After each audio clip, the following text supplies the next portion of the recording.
All righty, we will open up in the middle with Dave. Mike, any concern with the injury with Adolphus Washington lingering?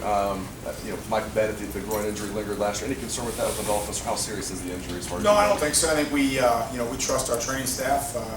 We trust our doctors, and we're just going to put him out there and see what he can do. And we're not going to push him, but when he's ready to play, we'll have him back in there. Talk about that fine line of football players wanting to play and be tough guys. I mean, Mike Bennett said he rushed himself back last year. Luke Fickell played in the Rose Bowl with a torn pec. Where's that line you have to walk with these guys of being tough guys but not rushing themselves back? Well, I think it's a combination of the player, the injury. There's a lot of things that go involved, and when you can play and when you can't play and when you shouldn't play. And I think that every time we go out there, whether it's practice or the games, we have to understand what we can do and what we can't.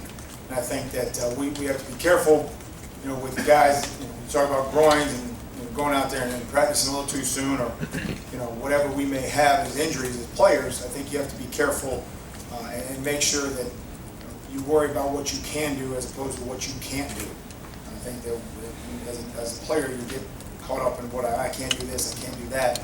But if you can worry and focus on what you can do, so I can do this, I can do these individual drills, I can do this team period, but I concentrate on what you can do as opposed to what you can't. And last thing for me, it must be nice to lose a guy like Adolphus, but you plug Joey Bosa in there, and he has a tremendous game. Can you talk about Joey a little bit?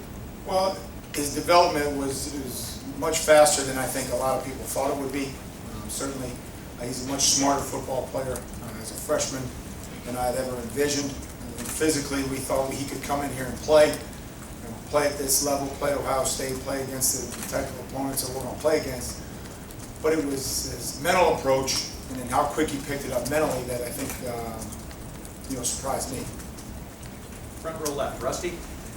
Mike, does it make it more difficult your job this week because you're not playing Wisconsin or Michigan or a top name team? You're playing an FCS team. The players know it too. Well, I think the players know it, everybody knows it, but our job as football players is to go out there, be ready to play 60 minutes of football, physical football, tough football, Ohio State football. We got run around a little bit last week with the amount of plays we played and who we played against and the offense we played against. So it doesn't matter. It's just every week is a different opponent. It's a new challenge. And regardless, I think you want to go out there and we only have guys that Michael Bennett started 4 football games at Ohio State. Noah Spencer started 3 football games at Ohio State. So from our standpoint, it's going to be real easy. There's a lot to fix. There's a lot to work on, and that's going to continue on Saturday. Front row middle, Bill. Or Bill was dispatched. You had to replace 4 starters, obviously. How far along in that progression, that development, are you? Are you happy with the growth of the line? I think we're all happy. I think we started in the spring. We had most of those guys here in the spring. Joey wasn't here in the spring. Michael Hill wasn't here. But we had most of those guys that are playing for us in the spring. And it really started then, focusing on what we need to do, what we would have to do, treating every weekend like a game, every Saturday scrimmage like a game. Wasn't a game, but that's how we approached it in our mindset, and I think it helped us. And now, we've gotten off to a good start. You said there's a lot of work to do. What's the 1 or 2 things that you want to see next? Well, I think technique is always important. I think you look at pass rush technique is things that we're always going to continue to work on. Run game fundamentals, where our hands inside, are we hitting on a rise? All those little things. We talk about effort, toughness, the ability to strain, and also the ability to play with some technique. So those are the things we work on every single day. It doesn't change. Front row, Tim. Tim Mike from Dispatch. Hey, Mike, is there concern coming out of this game about the tackling that went on Saturday night, or do you couch it with the attack y'all were facing? I mean, with the wide stuff. Well, everybody's going to force you to tackle in space. I think that's why, that's what happens in the National Football League. It happens in college. Teams are going to force you to tackle in space.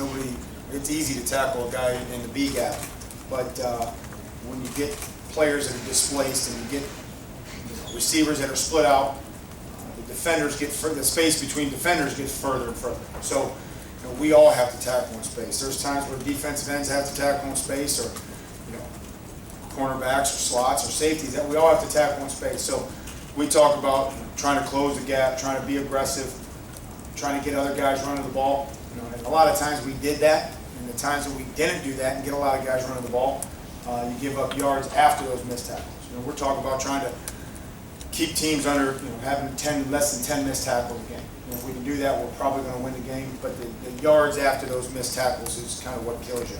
I know you don't lean on this, but I'm asking anyway, though. You know, at this time last year, Urban Meyer was very concerned about tackling. Today, he didn't seem as concerned, but you always have to work on that, I guess. I mean, Well, I think it's a concern. I think, you know, just from our room, from the defensive line room alone, we had 4. You know, that's something that we have to take advantage of every opportunity we have to tackle the guy with the ball. We don't get as many opportunities just because where we are. And so when we miss 4, that's 4 opportunities that we could have had to potentially have a big play, tackle for loss, tackling the quarterback, whatever it may be. So we had 4 come out of our room. So that's where we have to start. Back row right, Clay. Coach Vrabel, is there anybody who's coming further than Chris Carter? And how would you have seen him playing, was it 76 snaps, even 2-3 weeks ago? And how did you get him from point A to point B? Well, I don't think that there's a lot of great individual stories on this football team and development since Coach Meyer's been here. But Chris was a guy that hadn't done much in his career, was eating free, was going to school for free and really not earning much. He got his weight under control, started going to class, started taking those things seriously, started listening to what we were trying to coach. Had a good spring, got his weight down, reported to camp, and then really made every single practice and got better and better and better. And with that, you get rewarded with snaps in the game. You get to play. You get to go out there and contribute. And that started against Buffalo, matured against San Diego State. And then last week, the opportunities that he got, made a sack, made a tackle for no gain. So we need to continue to get him in there. He's a big athlete that can help us. He wants to be out there now. He acts like he wants to be out there. He comes into this building when he doesn't have to be. He's watching film, and he's getting treatment and doing things that good college football players do. Front row, Austin. Mike, is there a difference between Viper and a Leo? No, we just thought Viper was a little cooler. That's the whole motivation. It seems so. Is everybody embracing a more aggressive sounding nickname like that? Yeah, I guess so. I don't know. We'll take it over. We'll put it up on social media. What we want to name that. Front row left, Doug. Mike, I know it's the other side of the ball, but with what Kenny Guyton has done, are there any lessons that all players can take away of how to practice as a backup, how to conduct yourself as a backup to get yourself ready? Absolutely. I think that we do that. We talk about that. Coach Meyer talks about it. Competitive excellence. You know, I think you go home and, you know, my wife or my kids will tell you when your number's called, you got to be ready, and that's the definition of competitive excellence. Listen to Rashad Jennings. I think he was signed from Jacksonville to the Raiders this year. One night going home late, I think they were doing an interview with him, and he talked about there are no backups. And he approached it as there was no backups.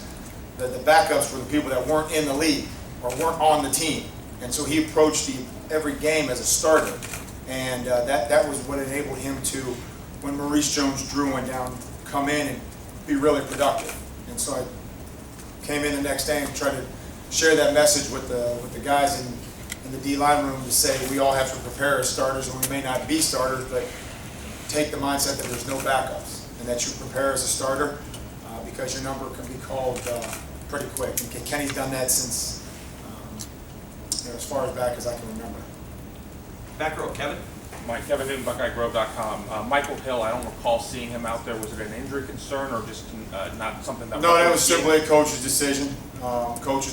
And you know, we continue to work with Michael. We continue to make sure that he knows, one, know what to do, and two, that he's playing up to the ability, the level that we expect of our guys that go in there for our defensive line. Last 2 questions. Todd, middle. Mike, top corner, Canton rep. Since the spring of your guys along the front there, who's making the most progress that you had in the spring to this point? And kind of the second part of that is, are you guys deeper at that position than you thought you would be at this point? Yeah, we're missing Tommy Shutt right now. We're missing Tommy with his injury.